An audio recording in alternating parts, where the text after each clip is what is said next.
Bonjour à tous, j'espère que vous allez excellemment bien et aujourd'hui on va parler moto, on va parler sport mécanique avec le débrief du Grand Prix moto du Grand Prix d'Autriche, Grand Prix qui a été animé sur la fin avec la bagarre entre Dovizioso et Marquez, au départ également.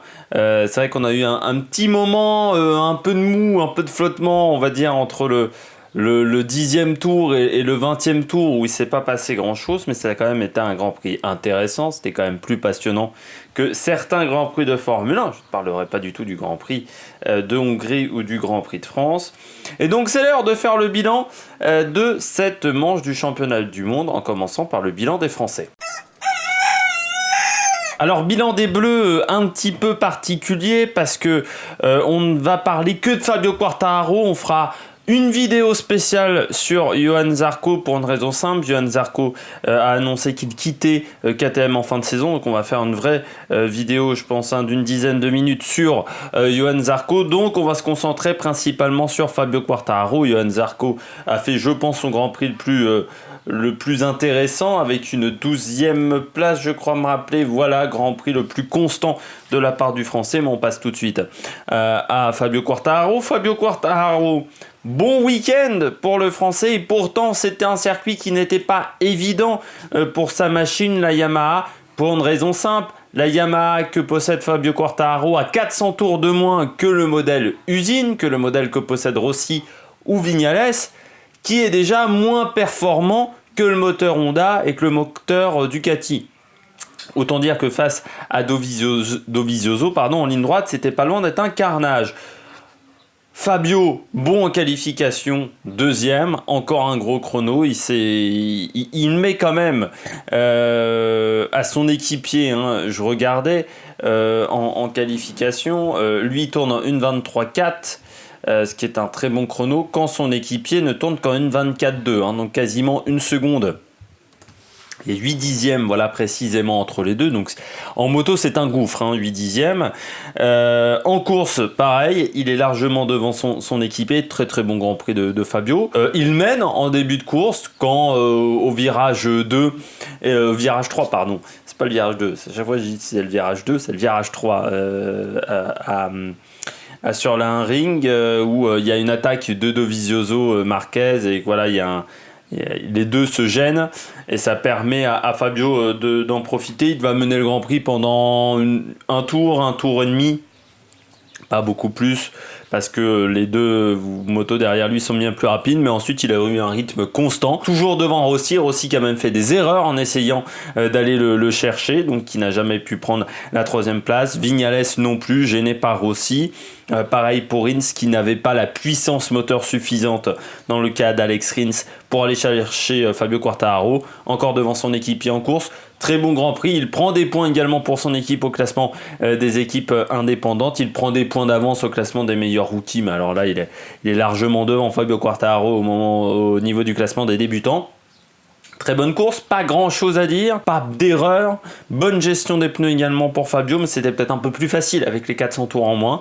Moi je me dis à quand il aura la moto de Morbidelli, à quand. Alors on sait qu'il y a eu, il a eu la fourche carbone, il avait emmené la fourche carbone, il ne l'a pas utilisée en course, mais il avait une deuxième moto avec une fourche carbone. Donc on sait que la fourche carbone c'est l'évolution peut-être qui arrivera avant le moteur. Il a testé la fourche carbone à Bremo, il avait dit que c'était intéressant mais c'était plus pointu en termes de réglage, et comme il avait quand même des habitudes désormais avec l'ancienne fourche, la fourche qu'il utilise actuellement, eh bien qu'il n'allait peut-être pas l'utiliser tout de suite, mais moi j'aimerais le voir avec la moto de Morbidelli, très clairement Fabio Quartararo, parce qu'il est ultra performant avec une moto qui n'est pas toute jeune.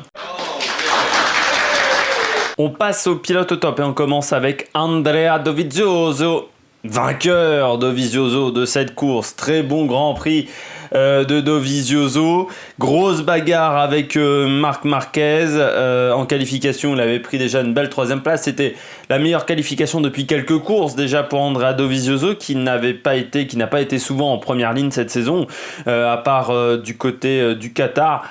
Année difficile pour Ducati. Peut-être que Ducati s'est un peu trop reposé sur ses lauriers l'année dernière. Saison qui n'est pas si mauvaise que ça quand même chez Ducati, parce qu'il a un peu plus de points que l'année précédente. mais ce n'est pas suffisant face à un Marquez qui est cette année, il faut bien le dire, imbattable. Il tombe peu, Marc Marquez, et il conduit vite. Donc c'est sûr que c'est compliqué pour aller le chercher. Dovizioso donc, bon Grand Prix, circuit qui est favorable à la Ducati, circuit d'accélération principalement, même s'il y avait quelques freinages, et on sait que la Ducati cette année a l'air d'être plutôt instable au freinage, c'est ce que disaient Petrucci et Dovizioso depuis quelques courses. C'est une nouvelle victoire pour lui sur cette piste qui n'a jamais permis à une autre moto que la Ducati de s'imposer depuis son retour en Grand Prix en 2016. C'est à chaque fois une Ducati qui s'est imposée sur cette piste. C'est un peu l'endroit favori pour la De Medici. C'est la piste préférée de cette moto. À une époque, c'était Losail. On se souvient avec Casey Stoner qui était toujours très performant à Losail. Et bien maintenant, c'est sur cette piste-là, même s'ils sont toujours aussi rapides du côté de Losail. C'est un peu les deux pistes étalons. S'ils n'arrivent pas à gagner sur ces pistes-là, normalement, la moto n'est pas très bonne. Alors pour Dovizioso, très bon Grand Prix, très belle victoire pour le pilote italien, largement également devant Danilo Petrucci lors de ce Grand Prix, lui colle quand même 17 secondes en course et en qualification également. L'écart avait été important parce que Petrucci n'avait pris que la 12e place avec un temps en 1.23.9 à 9 dixièmes de Marquez, donc à 5 dixièmes d'Andrea Dovizioso, ce qui est quand même un écart important en moto. 5 dixièmes en course, l'écart était le même, avec un Petrucci en grande difficulté sur cette piste, même par rapport aux années précédentes, ce qui est assez étonnant pour le pilote italien. Dovizioso et Ducati qui ont travaillé également sur pas mal d'éléments mécaniques sur cette piste. On travaille toujours sur la moto, donc ça c'est intéressant bien entendu pour l'année prochaine. Ducati qui tentera d'apporter encore des évolutions, je pense, parce que la moto n'est pas encore parfaite, mais c'est vrai que c'est la période favorite de toute façon de la Ducati à partir de Bremo, l'enchaînement Bremo Spielberg et Silverstone, c'est toujours la période favorite, c'est les circuits qui conviennent le mieux à la Ducati, et on le sait depuis quand même quelques années.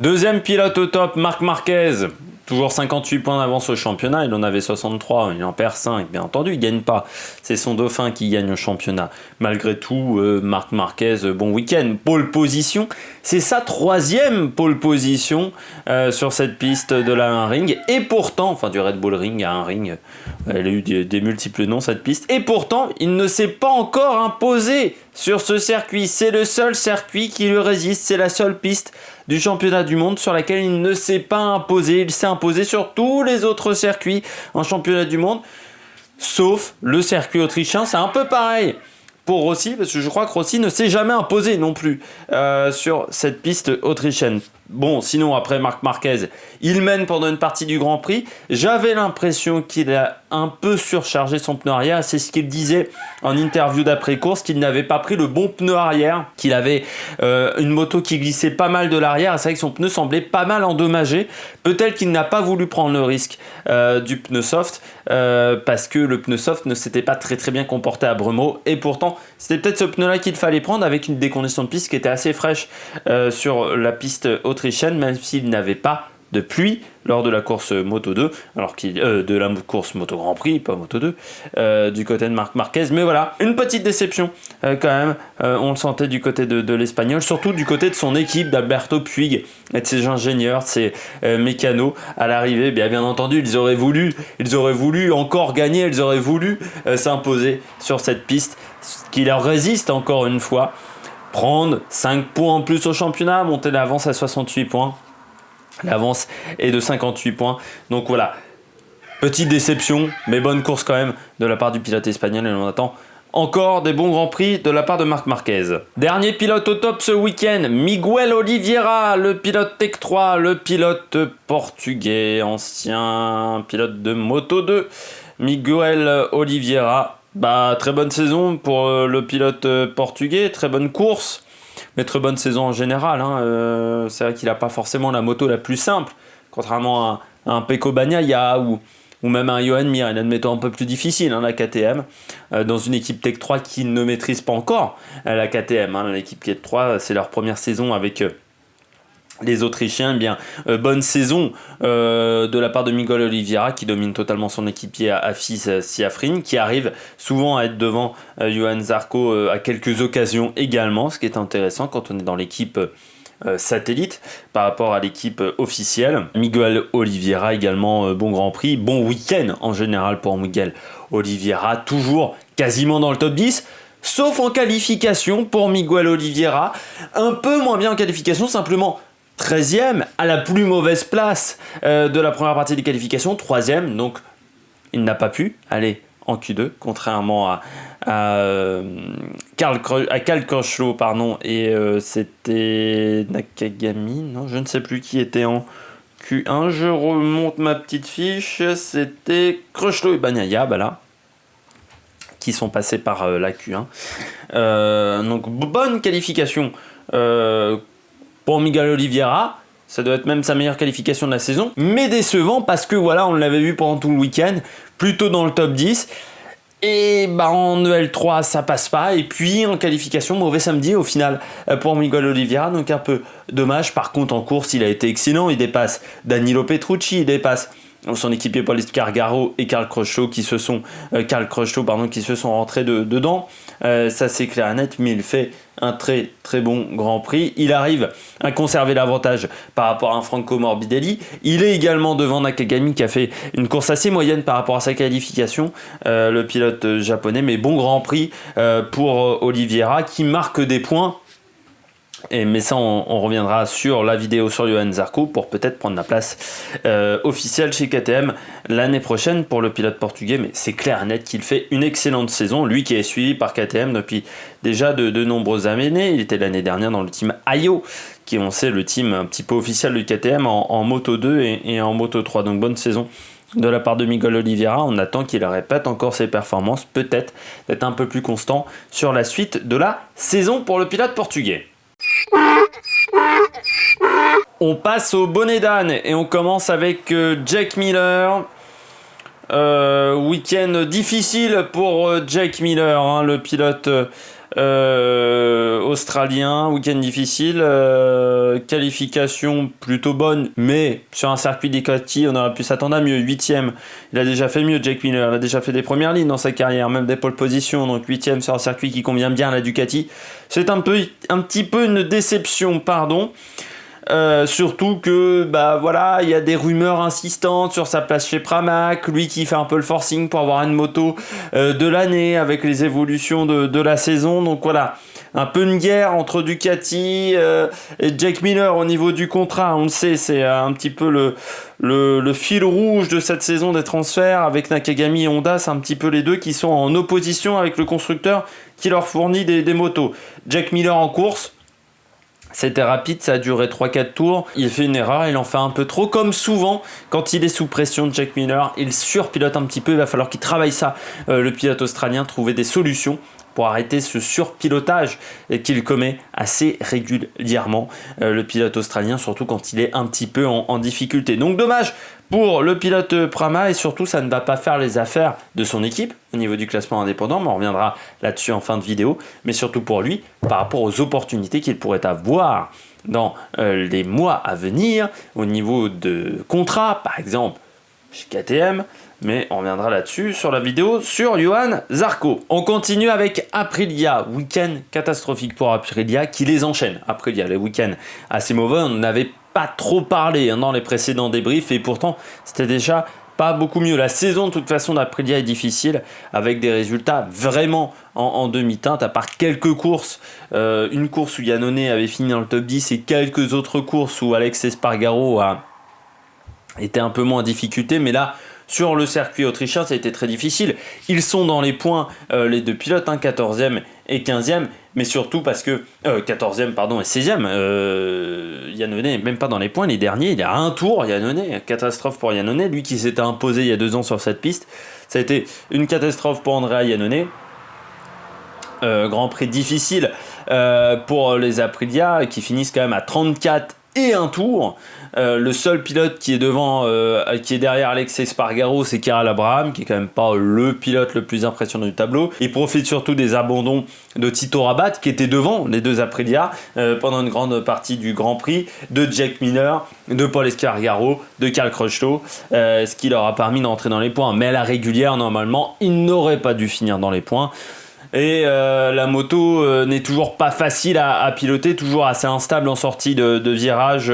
C'est de ce dont se plaignent les pilotes depuis des années avec l'Aprilia, les sorties de virage. Un moteur pas peut-être le plus efficient du plateau, et puis surtout des moyens, il manque des moyens. On rappelle que Aprilia, c'est le team Gresini qui fait rouler les Aprilia, mais ce n'est qu'un support technique qu'apporte Aprilia. C'est pas vraiment un engagement officiel. On dit toujours c'est un engagement officiel, mais c'est pas vraiment un engagement officiel. C'est Gresini qui fait la moto, grosso modo. Aprilia apporte le moteur, quelques supports techniques, mais pas beaucoup plus apporte un peu de budget, mais voilà, il n'y a pas vraiment un engagement officiel. C'est du semi-privé, ce que fait l'équipe, le constructeur italien, soutenu par le groupe Piaggio. Et c'est une déception. Aprilia, on s'attendait à un peu mieux cette année, surtout qu'on a ramené Iannone, qui est quand même un pilote certes inconstant, mais pas le plus mauvais. Le pilote italien qui est quand même passé 2 ans chez Suzuki, une année, ou 2 ans, je ne sais plus, chez Ducati. C'est pas le plus mauvais des pilotes. Il est inconstant, il est un peu fougueux, le pilote italien. Déception parce qu'on ne voit pas d'évolution. Chez Aprilia, on ne voit pas d'évolution au niveau budget. C'est toujours moins important en termes de budget que Suzuki, que Yamaha, que Honda, que je dirais même l'équipe Petronas, que l'équipe LCR. On est un budget qui est à peine supérieur à ce que fait Ducati avec Avintia ou Pramac. Voilà, on est quasiment sur un budget d'équipe satellite. Et on ne peut pas faire fonctionner une moto si on n'a pas un budget suffisant. Et Aprilia le voit d'année en année et il n'y a pas d'ajustement pour l'équipe italienne et c'est bien dommage. On finit avec Morbidelli. Alors on finit pas totalement, vous verrez, il y a un petit cadeau à la fin. Morbidelli, week-end difficile, mais comme il les enchaîne aussi, Morbidelli, depuis quelques courses. Bremo n'avait pas été exceptionnel, Sachsenring non plus.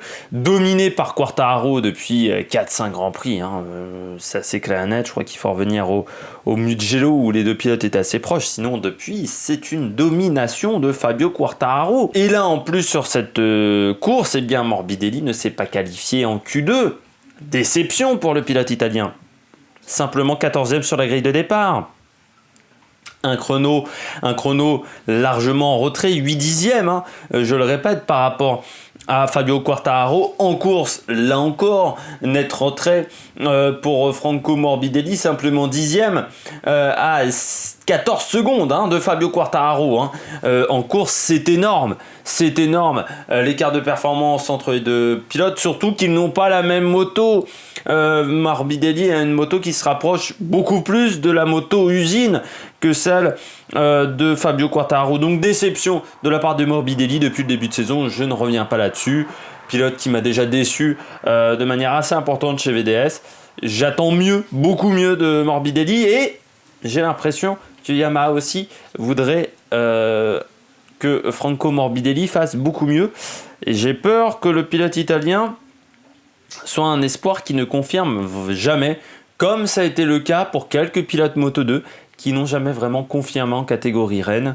Il y a eu des champions Moto2 qui n'ont jamais été excellents catégorie Rennes ou en 250. Également des pilotes qui enchaînaient les titres en 250 et qui n'ont pas réussi à performer en haut niveau. Mais j'espère que Morbidelli ne deviendra pas comme ces pilotes-là qui n'arrivaient pas à performer une fois atteint la catégorie Rennes. Le dernier bonnet d'âne, c'est Jorge Lorenzo. Alors certes, il n'était pas sur le Grand Prix, Jorge Lorenzo, il n'a pas piloté le pilote Honda, toujours en convalescence. Malgré tout, on a beaucoup parlé de Jorge Lorenzo pendant tout ce week-end, alors surtout vendredi et samedi, pour une raison simple. Jeudi, en conférence de presse, il y a une rumeur insistante qui nous dit que Ducati aimerait récupérer Lorenzo peut-être pour l'année prochaine, que le pilote espagnol n'irait pas à la fin de son contrat avec Honda. C'est une rumeur d'Aligna, le directeur de l'équipe italienne. On nous rapporte également que Jack Miller n'a toujours pas signé de contrat et que ça ne serait pas dans l'équipe 1 qu'il irait, ça ne serait peut-être pas dans l'équipe Ducati, mais peut-être dans l'équipe Pramac, l'autre équipe. Le vendredi, on nous annonce ensuite qu'il irait chez Yamaha, du côté de chez Petronas. On ne sait pas encore pourquoi. Et puis on nous annonce aussi qu'il a peut-être des touches chez Suzuki à la place de Joan Mir. En fait, au final, il a tapé à la porte de tout le monde. Grosso modo, j'ai l'impression Lorenzo qui ça l'énerve parce qu'il n'a pas les évolutions qu'a Marquez, parce qu'il n'a pas les changements qu'il demande sur la Honda, ce qui est un petit peu normal parce qu'il n'a pas été recruté en tant que pilote numéro 1.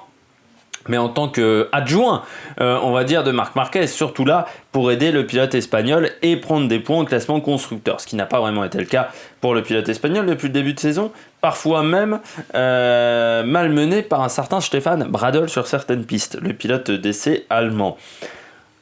Alors pourquoi je dis que c'est un bonnet d'âne, c'est quand on commence à taper dans tous les râteliers pour au final dire qu'on va chez Honda, et bah déjà Honda, ils vont peut-être pas faire des évolutions sur leur moto qui pourraient gêner Marquez, parce que quand un pilote veut se barrer à tout prix dans n'importe quelle équipe dès qu'il est en difficulté, eh bien ça ne fait pas plaisir, surtout qu'il aurait fait ça un petit peu dans le dos des patrons de chez Honda, qui auraient été surpris à l'annonce du pilote Ducati, comme Jack Miller, qui a été assez surpris par cette annonce également. Donc quand on commence à faire des choses dans le dos de tout le monde, il ne faut pas s'attendre à être apprécié dans l'équipe. Alors il va continuer chez Honda, mais je ne pense pas que l'entente entre les deux parties soit exceptionnelle. Et avec le départ de Johann Zarco, ça peut peut-être donner des idées à Jorge Lorenzo d'aller taper à la porte d'une nouvelle équipe. Comme vous en avez l'habitude, on finit avec le point sur les classements. Cette vidéo est un petit peu longue, malgré le fait qu'on n'ait pas parlé de Johann Zarco. Alors on va parler du classement. On commence par le classement pilote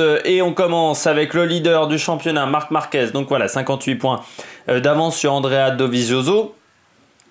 L'écart se réduit de 5 points. Derrière, Danilo Petrucci, qui voit de plus en plus revenir pour la troisième place Alex Rins et Valentino Rossi, qui enchaînent une bonne performance comme Maverick Viñales. 7e du championnat, premier pilote indépendant désormais et premier pilote débutant, Fabio Quartararo, qui est passé devant Jack Miller, le pilote australien. Sa chute lui coûte cher au pilote australien, beaucoup trop d'abandon, 4 abandons pour le pilote australien contre simplement 2 et une arrivée hors des points pour Fabio Quartararo. 9e, Cal Crutchlow qui manque de performance là en ce moment, le pilote anglais en difficulté. 10e, Nakagami qui mène le deuxième peloton avec Paul Espargaro. Et Franco Morbidelli, le deuxième débutant, c'est Joan Mir et Miguel Oliveira n'est pas loin devant Francesco Banaya, deuxième français, Johann Zarco, 17e. Du côté du classement équipe, c'est toujours Ducati qui mène avec un week-end plutôt bon pour l'équipe Ducati. 32 points pris du côté de l'Autriche. Il mène devant Repsol avec un écart de points de quasiment 50. 49 points d'écart entre les deux équipes. Puis Yamaha qui est quasiment à 100 points de Ducati. Mauvaise saison pour l'équipe Yamaha, 4e. Suzuki, l'écart augmente un petit peu entre Yamaha et Suzuki. Il y a désormais plus de 40 points. L'équipe Petronas, 150 points. Premier team indépendant devant LCR, 140 points. Pramac, qui est un petit peu décevant cette année quand même. L'équipe Pramac, simplement 7e. On retrouve ensuite KTM avec 83 points. Aprilia, qui n'a pris que 2 points sur cette course. Et puis Tech 3 et Avintia pour conclure ce classement. Eh bien, j'espère que vous avez aimé cette vidéo. Et puis nous, on se retrouve. N'hésitez pas à réagir dans les commentaires. N'hésitez pas à vous abonner, à mettre la petite cloche, à mettre un petit pouce bleu si vous avez aimé cette vidéo. Et puis nous, on se retrouve pour de nouvelles aventures sur l'Amérique Production. Allez, ciao, ciao.